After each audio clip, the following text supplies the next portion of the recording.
Bro videos ఎందుకు చేయట్లేదు? చేసినా కానీ కొన్ని స్పెసిఫిక్ వీడియోస్ హ్యాష్ వీడియోసే చేస్తున్నారు. లేదు మనం అస్తమానం ఈవీ అని జనాలపై రుద్దలేదని నాకు అనిపించింది.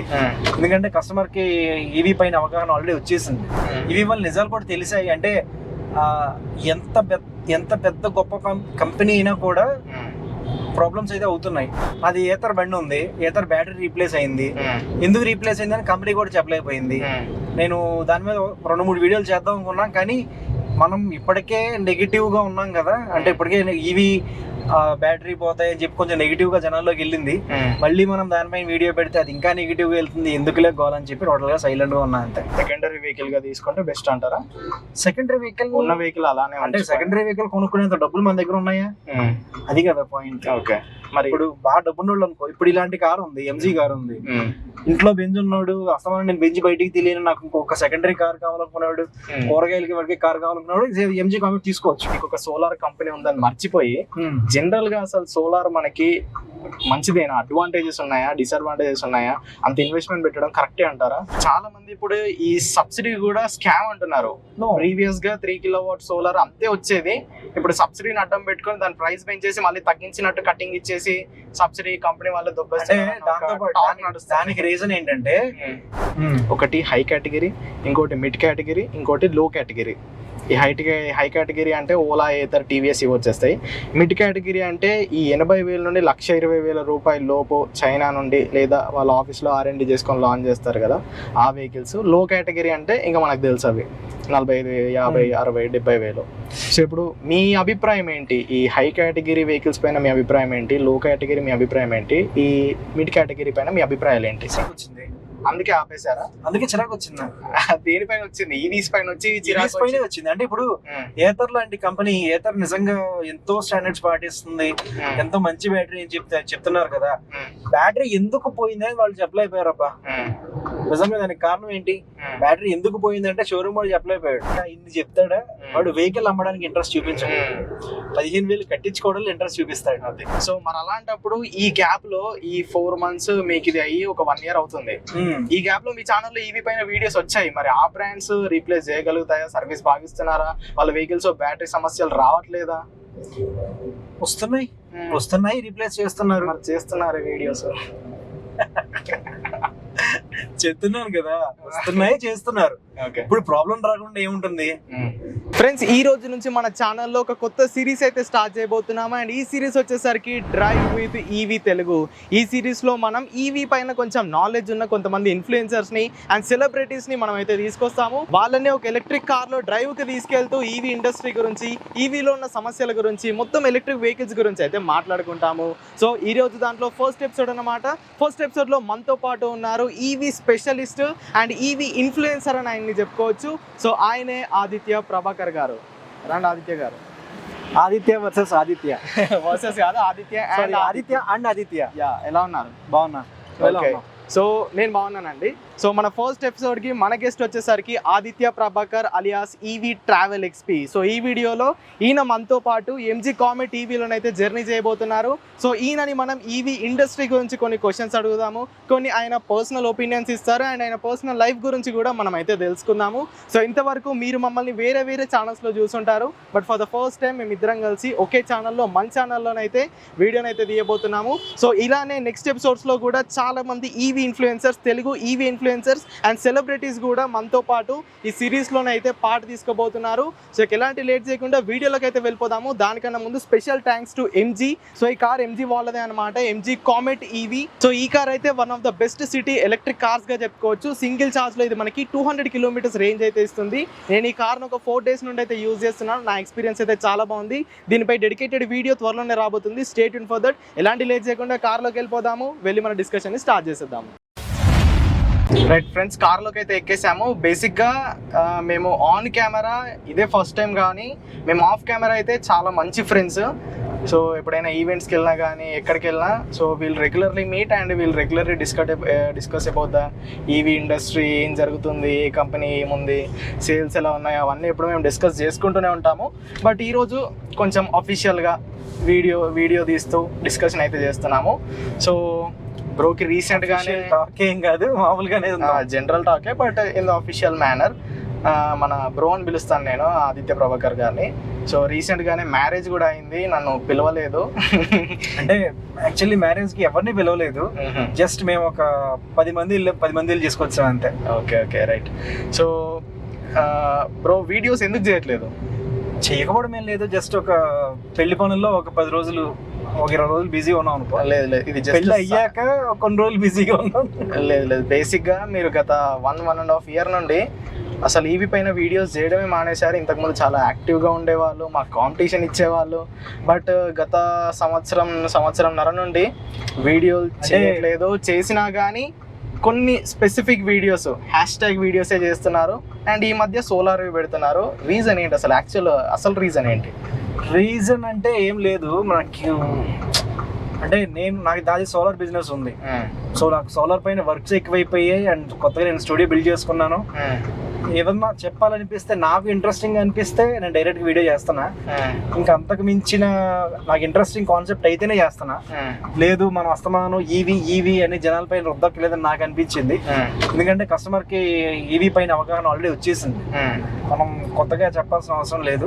ఏదో కొత్త వెహికల్ అయినా వస్తే దాని గురించి చెప్పొచ్చు. ఎక్కువ మరి మనం దాని గురించి పుష్ చేయాల్సిన అవసరం అయితే లేదనిపించింది నాకు. ఎందుకు అలా అంటే? ఇన్ని రోజులు మనం ఈవీని ప్రమోట్ చేస్తూనే వచ్చాము. ప్రమోట్ చేస్తే ఈవీ వల్ల మీకు ఆ నెగిటివ్స్ తెలిసాయా, లేదంటే నిజాలు తెలిసాయా, లేదంటే ఈవీ అది కూడా ఒక కాన్సెప్టే, అది కూడా ఒక పాయింటే అనుకోవచ్చు. ఈవీ వల్ల నిజాలు కూడా తెలిసాయి. అంటే ఎంత పెద్ద గొప్ప కంపెనీ అయినా కూడా ప్రాబ్లమ్స్ అయితే అవుతున్నాయి. సో ఏమున్నాయి మహా అయితే ఓలా, ఏథర్, టీవీఎస్ ఐక్యూబ్, చేతక్, ఈ 4కి మించిన కంపెనీస్ ఏమున్నాయి? బట్ మీరు రీసెంట్ గా వాటిని ముట్టలేదు కదా. అంటే నేను ఒకసారి పక్కకి వెళ్దాము, ఇది మనకి అంబులెన్స్ ఒకటి వస్తున్నట్టు ఉంది, అదర్ సైడ్ వెళ్తున్నాం. సో ఓకే, అంటే నాకు ఆల్రెడీ ఏథర్ ఉంది. ఏథర్ పైన చేయాల్సిన వీడియో నేను చేశాను. ఓలా పైన కొత్తగా మనం S1X వీడియో చేశాను. ఇంకా అంతకు మించి నాకు చేయాల్సిన ఏమున్నాయి? ఇంకా ఓలాలో కొత్తగా ఏమొచ్చాయి? ఇంకా ఐక్యూబ్ అదే మోడల్ ఉంది.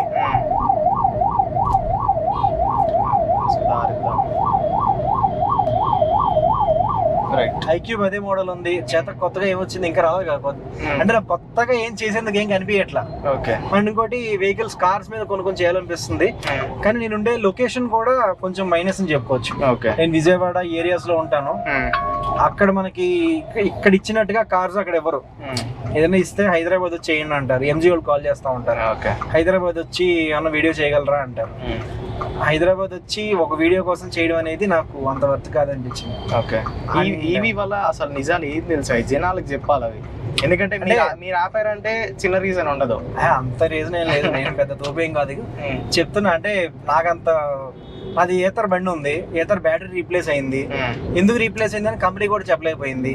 నేను దాని మీద 2-3 వీడియోలు చేద్దాం అనుకున్నాం. కానీ మనం ఇప్పటికే నెగిటివ్ గా ఉన్నాం కదా. అంటే ఇప్పటికే ఈవీ బ్యాటరీ పోతాయి అని చెప్పి కొంచెం నెగిటివ్ గా జనాల్లోకి వెళ్ళింది. మళ్ళీ మనం దానిపైన వీడియో పెడితే అది ఇంకా నెగిటివ్ గా వెళ్తుంది, ఎందుకులే గోలని చెప్పి టోటల్ గా సైలెంట్ గా ఉన్నా అంతే. సో నాది ప్రాబ్లం అంటే ఏతర్ బ్యాటరీ రీప్లేస్ అయింది, వాళ్ళు రీప్లేస్ చేశారు, అదొక గుడ్ పాయింట్. ఒకవేళ చేయకపోతే నేను ఖచ్చితంగా వీడియో పెట్టేవాడిని. చేశారు కాబట్టి నేను ఇంకేం మాట్లాడలా. ఇప్పుడు అసలు డైరెక్ట్ క్వశ్చన్, ఈవీస్ ఇప్పుడు బెటరా కాదా? ఇప్పుడున్న పరిస్థితులకి బెటర్ పక్కగా బెటర్. ఇప్పుడు హైదరాబాద్ లో, ఇప్పుడు ఇందాక మా ఫ్రెండ్ది గోదావరి అబ్బాయి కార్ వేసుకొచ్చాడు, బెలెనో కార్ వేసుకొచ్చాడు. బెలెనో కార్ వేసుకొస్తే మేము అనుకున్నాం సిటీలో ఈవీ చాలా బెస్ట్ అబ్బా అనుకున్నాం. సిటీలో ఈవీకి వచ్చినంత మనకి ఏదైనా సరే సిటీలో మనకి ఈవీ బెటర్ అన్న ఫీలింగ్ లో ఉన్నాం మనం. సో కానీ సిటీ దాటి వెళ్ళినా కూడా ఈవీస్ తీసుకోవచ్చు. యాక్చువల్లీ నేను దానికి కూడా ప్లాన్ చేశా. నాది ఇగ్నిస్ ఉంది, ఇగ్నిస్ ఇచ్చేసి నేను ఈవీ తీసుకుందాం అనుకున్నా. కానీ ఎందుకో కొంచెం ఫైనాన్షియల్ గా వర్కౌట్ అవ్వదనిపించింది. 2 years అవ్వగానే మనం వెహికల్ మారుస్తుంటే వాడు మరి 3 lakhs తగ్గిస్తున్నాడు వెహికల్ లో. నాకు అది పర్ఫెక్ట్ కాదనిపించి నేను ఇంకా వెహికల్ తీసుకోవాలి. సో అందుకని ఈవీస్ తీసుకోవడం బెటరే ప్రెసెంట్ అయితే.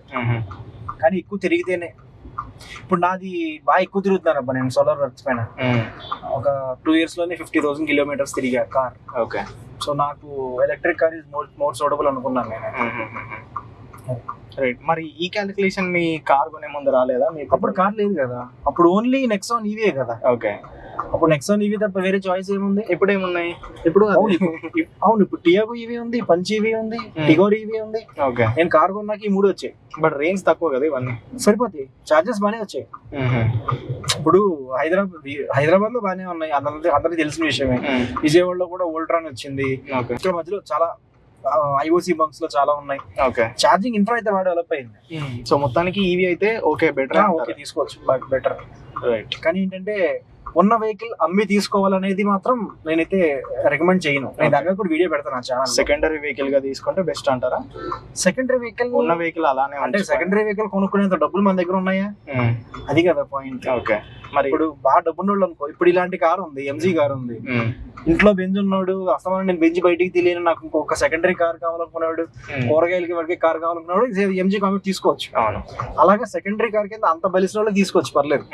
కానీ ఒక బీయింగ్ మిడిల్ క్లాస్ పర్సన్ ఒక కార్ ఉండగా ఆ కార్ ఈఎంఐ కట్టడానికి మనం కష్టపడుతూ ఇంకొక కార్ తీసుకోవడం అనేది నాకు పర్ఫెక్ట్ కాదనిపించింది. Okay, right. సో ఈవీస్ గురించి కాసేపు పక్కన పెట్టేసి సోలార్ గురించి మాట్లాడుకుందాం. ఎందుకంటే మీకు ఆల్రెడీ ఒక సోలార్ కంపెనీ కూడా ఉంది.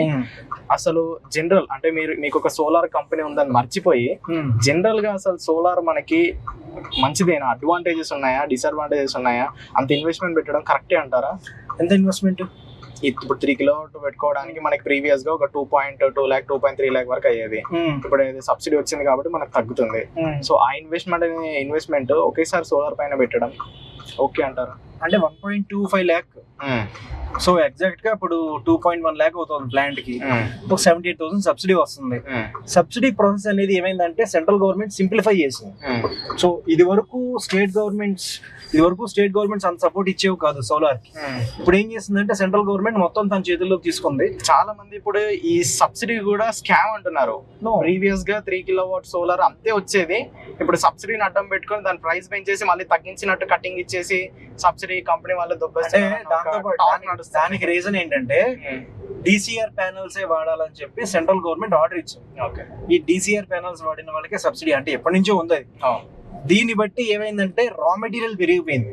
ఇప్పుడు DCR panels domestic content requirement అంటే మన ఇండియాలో తయారైన సెల్స్ నే వాడాలి సబ్సిడీ రావాలంటే. ఈ డిసిఆర్ ప్యానల్స్ ఉన్న వాళ్ళు ప్లాంట్స్ తయారు చేసేసరికి ఏమవుతున్నాయంటే ఈ ఒక్కొక్క మాడ్యూల్ కాస్ట్ ఏమైపోయిందంటే పెర్ వాట్ పిక్ 5 rupees దాకా పెంచేశారు కంపెనీ వాళ్ళు. నిజంగా తగ్గిన తర్వాత మళ్ళీ కంపెనీ వాళ్ళు పెంచారు. కానీ ప్లాంట్ అంటే ఓన్లీ మాడ్యూల్ మాత్రమే కాదు, ప్లాంట్ అంటే inverter, solar, cables and ACDB DCDB distribution boxes and మనకి అన్నిటికంటే ముందు ఈ అధికారులు లంచాలు, ఇవి లంచాలు బాగా ఎక్కువైపోయాయి. 2.1 lakh చెప్తున్నారు. సపోజ్ 3 kilowatt ప్లాంట్ ఉంది, 2.1 lakh చెప్తున్నారు, దాంట్లో 78,000 సబ్సిడీ ఇస్తున్నారు.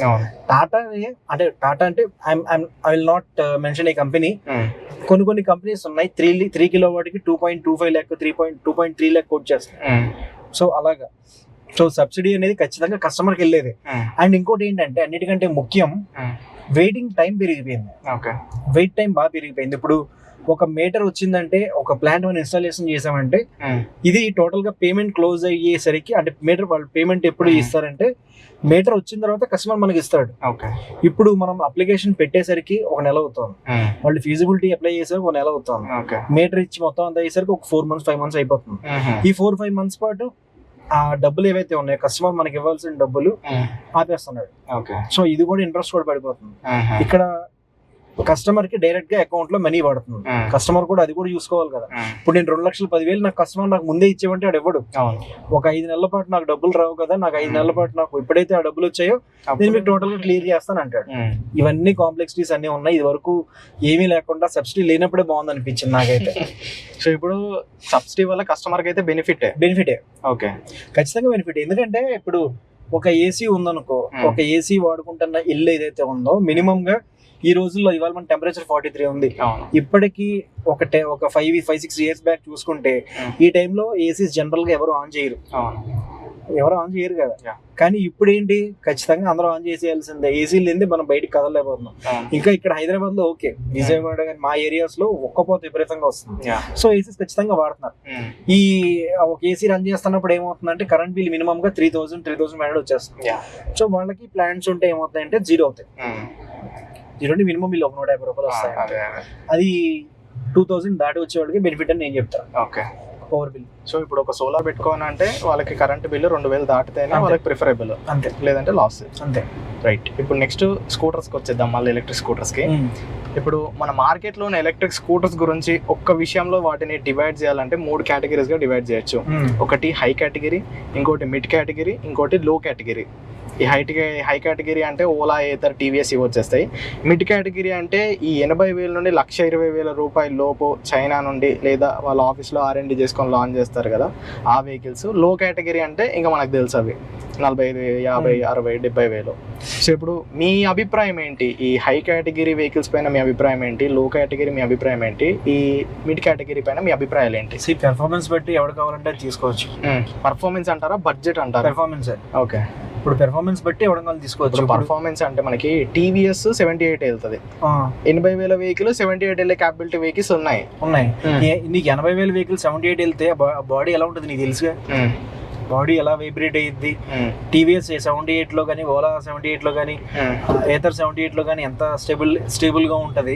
ఇప్పుడు మిడ్ కేటగిరీ పీపుల్ కూడా అదే స్టెబిలిటీ ఇస్తున్నారు. మనం నడిపేటప్పుడు అన్ని సేమ్ తీసుకోవచ్చు. అయితే ఇది ఖచ్చితంగా తీసుకోవచ్చు, కానీ వారంటీస్ కదా. ఇప్పుడు ఓలా అనే కంపెనీ వారంటీస్ 8 years ఇచ్చింది. 8 years నిజంగా వారంటీ ఏదైనా కంపెనీ ఇవ్వగలదాం. ఇప్పుడు ఫర్ ఎగ్జాంపుల్ మీ ఏతర్ తీసుకున్నాము, మీకు ఆ బ్యాటరీ రీప్లేస్ చేయడానికి ఎన్ని తిప్పలు పడ్డారో నాకు చెప్పారు. అవును. సో అది మనం కాబట్టి అంత త్వరగా తిప్పలు పడ్డం అంటే నేను చెప్తాను, దానికి కూడా చెప్తా. అది ఏం జరిగిందంటే ఈ సర్వీస్ సెంటర్ కి కంపెనీకి మధ్యన మిస్కమ్యూనికేషన్ వల్ల నా బ్యాటరీ రీప్లేస్మెంట్ అయ్యేందుకు 4 months పట్టింది. సో ఈ 4 months పాటు నేను కంపెనీ నన్ను ఇబ్బంది పెట్టలేదు, వాళ్ళ దగ్గర ఉన్న బ్యాటరీ నాకు ఇచ్చింది.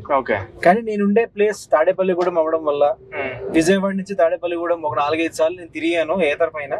నాకు అది మాత్రం ఇబ్బంది అనిపించింది. సో ఏదైనా సరే వాళ్ళు బ్యాటరీ నాకు కొత్త బ్యాటరీ ఇచ్చారు. సో ఇప్పుడు ఎవ్రీథింగ్ ఇస్ ఓకే. సో ఇలానే ఇప్పుడు మనలాంటి పర్సన్స్ కే వాళ్ళు ఇంత చెత్త సర్వీస్ ఇస్తున్నారు. రెప్యుటేటెడ్ బ్రాండ్స్ అలా ఉంటాయి. ఇప్పుడు మనకు అందుకే కదా చిరాకు వచ్చింది. అందుకే ఆపేశారా? అందుకే చిరాకు వచ్చింది. దేనిపైన వచ్చింది? ఈవీస్ పైన వచ్చి చిరాకు పైన వచ్చింది. అంటే ఇప్పుడు ఏతర్ లాంటి కంపెనీ, ఏతర్ నిజంగా ఎంతో స్టాండర్డ్స్ పాటిస్తుంది, ఎంతో మంచి బ్యాటరీ అని చెప్తున్నారు కదా. బ్యాటరీ ఎందుకు పోయిందని వాళ్ళు చెప్పలేకపోయారబ్బా. నిజంగా దానికి కారణం ఏంటి? బ్యాటరీ ఎందుకు పోయిందంటే షోరూమ్ వాళ్ళు చెప్పలేకపోయాడు. నేను ఏమైనా ఫాస్ట్ ఛార్జింగ్ పెట్టానా? నేను కొన్న టైంకి విజయవాడలో ఫాస్ట్ ఛార్జర్ లేదు. నేను మొత్తం స్లో ఛార్జరే వాడాను. నేను డ్రైవ్ చేసింది 13,500 కిలోమీటర్లు. 13,500 కిలోమీటర్లో నేను ఫాస్ట్ ఛార్జింగ్ పెట్టలేదు, ఏమీ చేయలేదు. సంవత్సరానికి బ్యాటరీ ఎందుకు పోద్ది చెప్పలేదు వాళ్ళు, సమాధానం చెప్పలే. అది ఈ చిరాకు వచ్చి మీరు ఈవీస్ పైన వీడియోస్ చేయడం ఆపేశారు. అంటే మరి మనకి ఇది one of the biggest reason. అంతే, ఇది one of the biggest reason. And ఇంకోటి నా వర్క్ వల్ల. ఓకే. సో ఇప్పుడు మరి మనలాంటి వాళ్ళకే ఈ పెద్ద పెద్ద కంపెనీస్ ఇలా ఇస్తే చిన్న కంపెనీస్ పరిస్థితి ఏంటి? కామన్ పీపుల్ పరిస్థితి ఏంటి? ప్రాబ్లమే. ప్రాబ్లం ఎక్కడ వస్తుంది అంటారు? అంటే మనకు కాబట్టి 4 months వాడు వెయిటింగ్ పీరియడ్ అయ్యండి, వాడి దగ్గర ఉన్న బ్యాటరీ మనకి ఇచ్చి పంపించాడు. అది అలా ఎవ్రీ కస్టమర్ కి అలాగే ఇచ్చి పంపిస్తే గొడవ లేదు. ఇవ్వలేకపోతే ప్రాబ్లమే. ఓకే. సో మరి అలాంటప్పుడు ఈ గ్యాప్ లో ఈ 4 months మీకు ఇది అయ్యి ఒక 1 year అవుతుంది. ఈ గ్యాప్ లో మీ ఛానల్లో ఈవీ పైన వీడియోస్ వచ్చాయి. మరి ఆ బ్రాండ్స్ రీప్లేస్ చేయగలుగుతాయా? సర్వీస్ భావిస్తున్నారా? వాళ్ళ వెహికల్స్ బ్యాటరీ సమస్యలు రావట్లేదా? వస్తున్నాయి, రీప్లేస్ చేస్తున్నారు వీడియోస్. చెప్తున్నాను కదా, వస్తున్నాయి, చేస్తున్నారు. ఇప్పుడు ప్రాబ్లం రాకుండా ఏముంటుంది? ఏదైనా కూడా ఎలక్ట్రానిక్ డివైస్ అనేది ఎప్పుడైనా ప్రాబ్లం వస్తుంది. కస్టమర్ దానికి రెడీ అయ్యే తీసుకోవాలి. ఇప్పుడు నాకు తెలిసిన కస్టమర్ ఒక ఆయన ఉన్నాడు, టాటా పంచ్ కొత్త కారు కొన్నాడు, మా రాజమండ్రి డీలర్ అయినా. 2,500 కిలోమీటర్లకి క్లచ్ ప్లేట్లు పోయాయి. దానికి ఎవరిని అడగాలి? ఇప్పుడు కంపెనీ రీప్లేస్ చేసింది, కానీ కొత్త కారు పోవడం ఏంటి? దానికి ఎవడేం చేయగలడు? అంతే, అలా పోతుంటే అంతే. సో ఇప్పుడు అది ఎన్ని ఎక్కువ వెళ్తున్నాయి. ఇప్పుడు ప్యూరీవి ఉందనుకో, ఎన్ని ఎక్కువ రీప్లేస్మెంట్ కి వెళ్తున్నాయి. వాడు రీప్లేస్మెంట్ చేయట్లేదంటే ఆ కంపెనీ తప్పు. ఇప్పుడు తక్కువ రీప్లేస్మెంట్ వెళ్ళాయి అనుకో, ఇంకా ఎవడేం చేయలేడు, ఇంకా అవుతాయి అంతే. సో 10% ఎర్రర్ అనేది కామన్ అబ్బా. సో మరి మీరు ఆ 10% కి వీడియోస్ ఆపేశారే? వీడియో ఆపేశారని చెప్పి బాగా కక్ష కట్టినట్టున్నాయి నా మీద. కక్ష కాదు, మీరు ఆపేశారంటే ఇప్పుడు ఈవీస్ కరెక్టా రాంగ్? కంపెనీస్ తప్పు చేస్తున్నాయా? సర్వీస్ సెంటర్స్ తప్పు చేస్తున్నాయా? షోరూమ్ వాళ్ళు తప్పు చేస్తున్నారా? ఈ బిగ్ బ్రాండ్స్ ఇలా ఎందుకు చేస్తున్నాయి అసలు? అంటే ప్రతి బండి బాగుంటుందని చెప్పలేము అబ్బా. ఇప్పుడు చెప్తున్నాం కదా, 100% లో 10% ప్రాబ్లమ్స్ అనేవి ఖచ్చితంగా ఉంటాయి. 10% ప్రాబ్లమ్స్ లేకుండా ఏ బండి ఉండదు, ఏముండదు.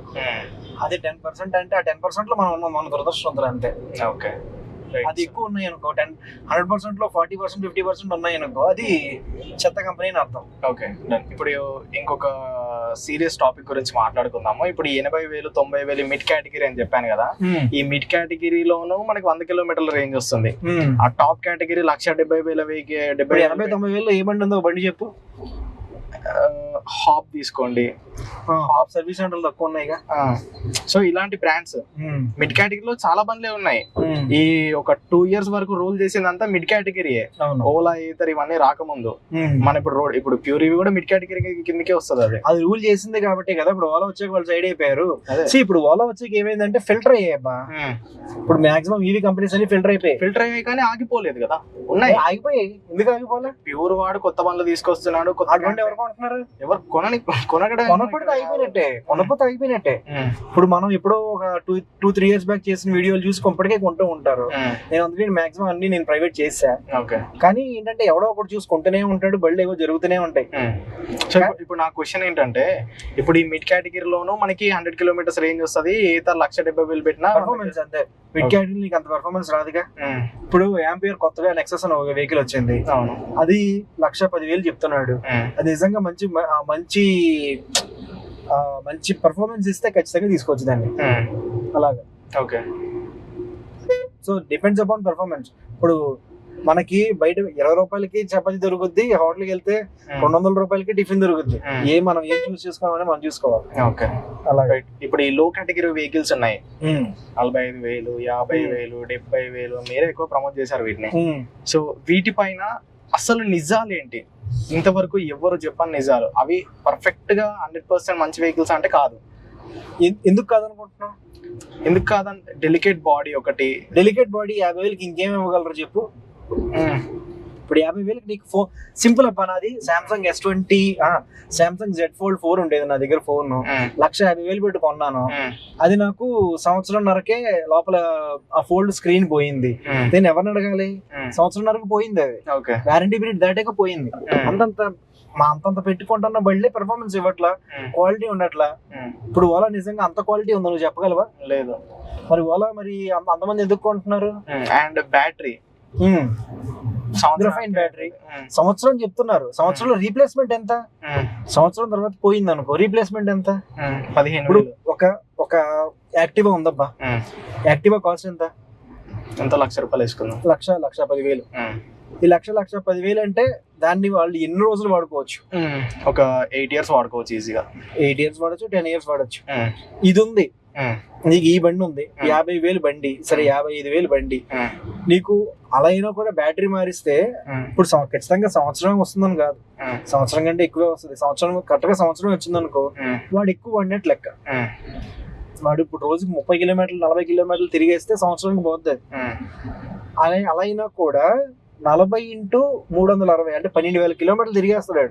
కానీ ఇప్పుడు యాక్టివా వెళ్ళినంత స్పీడ్ గా ఇది వెళ్ళలేదు కదా, పర్ఫార్మెన్స్ తక్కువ ఉంటది. అదే చెప్తున్నా, ఎవరైతే సిటీలో నడుపుతారో, సిటీలో ఒక 10 to 15 kilometers వాళ్ళు నడిపే వాళ్ళు ఉంటారో వాళ్ళకి పర్ఫెక్ట్ గా తీసుకోవచ్చు. అంటే 1,00,000 పెట్టి కొత్త బండి కొనాల్సిన అవసరం అయితే నాకు లేదని చెప్తాను నేను. ఇప్పుడు దాని స్పేర్ పార్ట్లు కూడా దొరకట్లేదు, అవన్నీ చైనీస్ బండ్లు. దాని స్పేర్ పార్ట్ ఇచ్చేవాళ్ళే తీసుకోవాలి, ఫైబర్ పార్ట్ పోయినా ఇచ్చేవాళ్ళే తీసుకోవాలి. స్పేర్ పార్ట్లు ఎవరైతే మనం ఫోన్ చేయగానే ఎవరైతే పంపిస్తున్నారో వాళ్ళ దగ్గర తీసుకోవాలి. ఇప్పుడు నేను ఒక బండి కావాలనుకుంటున్నాను 60,000లో, బట్ ఆ బండి అమ్మే వాళ్ళు నేనుండే ఏరియా నుండి 200 kilometers అవతలు ఉన్నారు. కొనే ముందు వాళ్ళు నాకు నేను మీకు సర్వీస్ ఇస్తాను, బస్సులో వేసి పంపిస్తాను, ట్రైన్లో వేసి పంపిస్తాను అంటారు. అలాంటి వాళ్ళని నమ్మి తీసుకోవచ్చా? అసలు అలాంటి వాళ్ళని కాదు, ఆ kind of set of category ఆ వెహికల్స్ ని తీసుకోవచ్చా?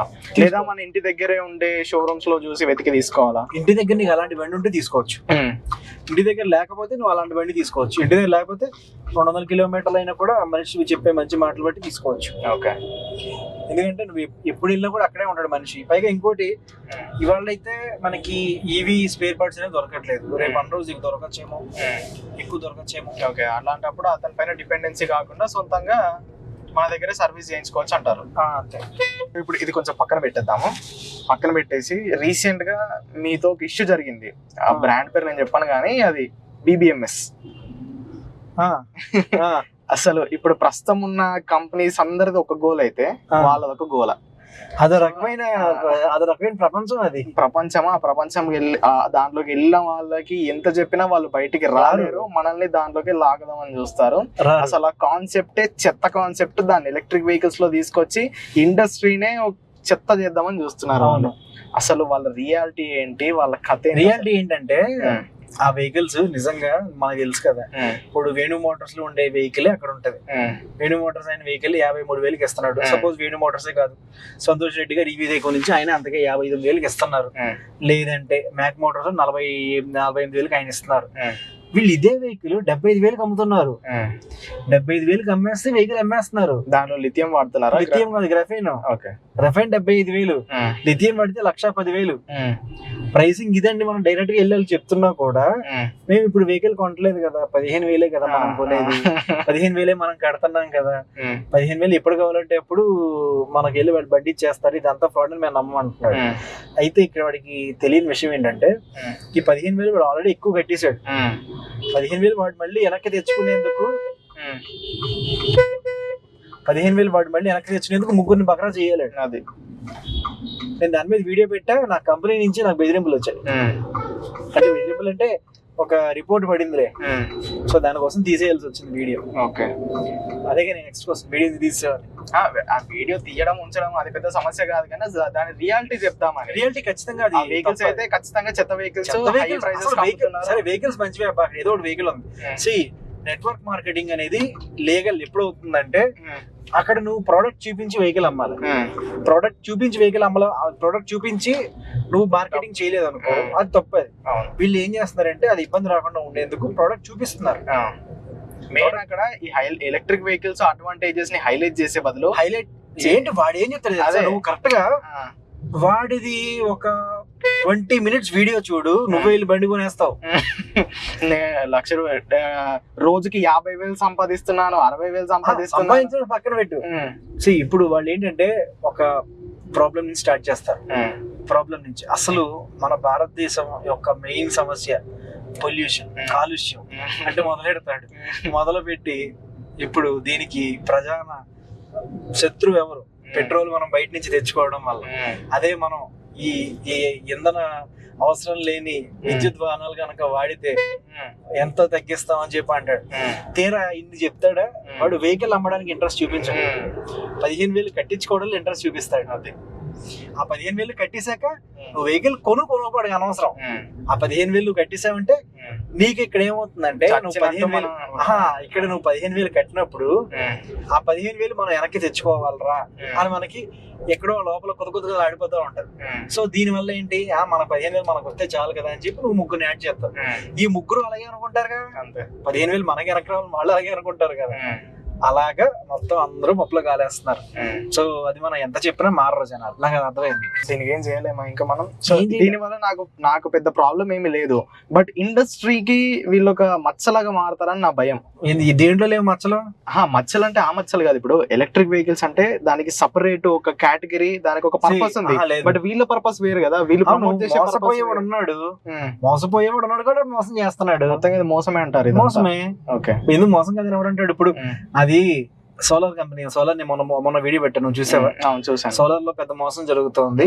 ఇలాగా మనం ఒక వెబ్సైట్ లో మన నెంబర్ ఇస్తే వాడు ఫోన్ చేసి మేము పంపించేస్తాం. బట్ అది డైరెక్ట్ మోసం కదా. అది ఇంకా ఇది కూడా అంతే. ఇది కూడా డైరెక్ట్ మోసమే. నీకు అక్కడ డైరెక్ట్ కనిపిస్తుంది కదా. అదే వెహికల్ మనం 70,000కి అమ్ముతున్నాం అబ్బా. ఈ 70,000 వెహికల్ వాడు ₹1,00,000 ఎందుకు అమ్ముతున్నాడు? అంటే ఇక్కడ వాడి కొన్ని లూప్ హోల్స్ ని వాడు పట్టుకున్నాడు. ఒక ప్రోడక్ట్ కి ఎంఆర్పి నిర్ణయించే హక్కు నీకు ఉంది. ఇప్పుడు నీకు కంపెనీ ఉంది, ఈ కంపెనీకి పలానా ఎంఆర్పి నిర్ణయించే హక్కు నీకు ఉన్నప్పుడు ఎంతనా పెట్టుకోవచ్చు. కస్టమర్ నమ్మి కొంటే ఇక్కడ కంపెనీ ఏం చేస్తుంది? ఇప్పుడు నువ్వు కస్టమర్ కి అది తప్పు కాదు, అది అలా కాదని చెప్పి నువ్వు చెప్పావు అనుకో, 100లో 90% నెంబర్స్ నీ మాట నమ్మరు. 10% మాత్రం బాగా చదువుకున్న వాళ్ళు, తెలివితేటలు ఉంటారు కాబట్టి వీళ్ళు నమ్ముతారు. ఓకే, అండ్ 90% మోసపోయే వాళ్ళు ఉంటారు కాబట్టి ఖచ్చితంగా వాళ్ళ ఆటలు సాగుతాయి. అంతే. Next last question, MG Comet పై మీ అభిప్రాయం ఏంటి? ఇదంతా బానే ఉంటుంది. దీంట్లో ఫాస్ట్ ఛార్జింగ్ ఇచ్చి ఉంటే డీసీ ఫాస్ట్ ఛార్జింగ్ బండి ఒక రేంజ్ లో ఉండేది. అండ్ ఇంకోటి టైర్స్ కూడా బాగా చిన్నగా ఇచ్చాడు. అవును. దీని వల్ల సస్పెన్షన్ చిన్న చిన్న గతుకుల్లో కూడా ఎగరేస్తున్నట్టుగా అనిపిస్తది. ఓకే. సిటీలో పర్ఫెక్ట్ అబ్బా. ఓకే. సిటీలో కూడా దీన్ని వాడాలంటే ఖచ్చితంగా ఫాస్ట్ ఛార్జింగ్ ఇచ్చుంటే చాలా బాగుండేది. Right, agree. ఇప్పుడు నేను ఈ బండి కనుక ఫాస్ట్ ఛార్జింగ్ వచ్చుంటే నేను కొనేసేవాడిని. అవును, నాకు లాంచ్ రోజే చెప్పారు మీరు. ఫాస్ట్ ఛార్జింగ్ వచ్చుంటే కొనేసేవాడిని. ఓకే. వాడు మొన్న కూడా ఏసీ ఫాస్ట్ ఛార్జింగ్ అని ఇచ్చాడు. దాని 50,000 ఎక్స్ట్రా కట్టాలి. దానికి అనవసరం, ఏసీ ఫాస్ట్ ఛార్జర్ అనవసరం, డీసీ ఫాస్ట్ ఛార్జింగ్ ఇచ్చుంటే సరిపోయేది. సో ఇదన్నమాట. మరి ఈ ఎపిసోడ్, ఈ సిరీస్ మీకు ఎలా అనిపించిందో ఖచ్చితంగా కింద కామెంట్ చేయండి. ఇంకా మీకు దీనిపై ఈయన చెప్పిన ఆన్సర్స్ ఏవైనా మీకు రిలేట్ అవ్వకపోయినా లేదా మీరు సాటిస్ఫై అవ్వకపోయినా మళ్ళీ అది కూడా ఉందా నాకు కింద కామెంట్ చేయండి. అది కూడా ఉందా? మళ్ళీ ఇంకో పోడ్కాస్ట్ చేద్దాం. కామెంట్ చేయకండి, అలాంటి ఏం చేయకండి. Okay, bye brother. ఎప్పుడు ఫ్రీ. అండ్ నా తమ్ముడు చాలా బాగా చేస్తున్నాడు. ఎవరు? నువ్వే, ఇంకెవరు? అంటే ఈవీ తెలుగుని నెక్స్ట్ స్టేజ్ కి తీసుకెళ్ళి నేను అనుకుంటున్నాను. సో ఒక genuine EV YouTuber in Telugu నేనైతే ఖచ్చితంగా చెప్తాను. Genuine EV YouTuber. నాకు తెలిసి నేను కూడా జెన్యూన్ కాదు నేను చెప్పుకుంటాను, కానీ you are genuine. Thank you. So ఇదన్నమాట మరి ఈ కొత్త సిరీస్ యొక్క ఫస్ట్ ఎపిసోడ్ యొక్క వీడియో అయితే. సో మీరు ఈ వీడియోని ఇలానే ఆదరిస్తే ఇంకా ఇలాంటి ఇన్ఫ్లుయెన్సర్స్ని, యూట్యూబర్స్ని, సెలబ్రిటీస్ని మన పక్క సీట్లో కూర్చోబెట్టి వాళ్ళతో ఇలానే ముచ్చట్లు పెట్టుకుందాము. వాళ్ళ గురించి, ఈ ఇండస్ట్రీ గురించి, ఫ్యూచర్ గురించి మనం ఖచ్చితంగా మాట్లాడుకుందాము. సో ఈ వీడియో ఇక్కడికి క్లోజ్ అండి. వీడియోని లైక్ చేయండి, ఈవీ తెలుగు ఛానల్ని సబ్స్క్రైబ్ చేయండి. మన స్లోగన్ ఉంటుంది bro, go green go electric అని. Go green go electric. నేను గో గ్రీన్ అంటాను, మన ఇద్దరం కలిసి గో ఎలక్ట్రిక్ అనాలి. Okay, go green, go solar, go electric. Justice. Bye bye.